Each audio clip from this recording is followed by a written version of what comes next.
காலகட்டத்தில் படிக்கிற பிள்ளைங்களுக்கான ஒரே டென்ஷன் 12வது முடிச்சதுக்கப்புறம் என்ன சப்ஜெக்ட் படிக்கலாம் அப்படிங்கிறது தான். 12வது முடிச்சுட்டு ஒரு காலேஜ் சேர்ந்துட்டாங்கன்னு வைங்களேன், அந்த காலேஜுக்கு அப்புறம் நம்ம வாழ்க்கை எப்படி இருக்கும் அப்படிங்கிறது தான் இன்னைக்கு எல்லாருடைய ஒரு கேள்வியாகவும் ஒரு தேடலாகவும் இருக்குது. ஏன்னா இதுதான் அவங்களுடைய எதிர்காலத்தை நிர்ணயிக்க போகிற ரொம்ப குரூஷியலான டைம்.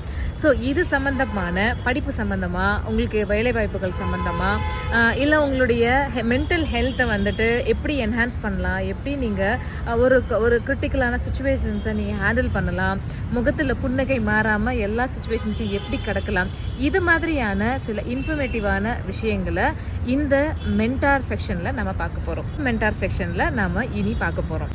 மென்டார் அப்படின்னா என்ன அப்படின்னா வழிகாட்டி அப்படின்னு தான் அர்த்தம். நான் இன்னிலிருந்து உங்களுடைய வழிகாட்டியா உங்களுடைய அகடமிக் ப்ரொஃபைல்லையும் உங்களுடைய ஜாப் ஓரியன்ட் ப்ரொஃபைல்லையும் அதே மாதிரி உங்களுடைய பர்சனல் லைஃப்லையும் உங்களுக்கு ஏற்படக்கூடிய மன வருத்தம், துயரம், இது எல்லாத்துக்கும் ஒரு நல்ல சப்போர்ட்டிவா, ஒரு நல்ல கவுன்சிலரா, நல்ல மோட்டிவேட்டரா, ஒரு நல்ல மென்டாரா உங்க கூட நான் டிராவல் பண்ண போறேன் யுவர் மென்டார் செக்ஷன்ல. தொடர்ந்து இணைந்திருங்கள்.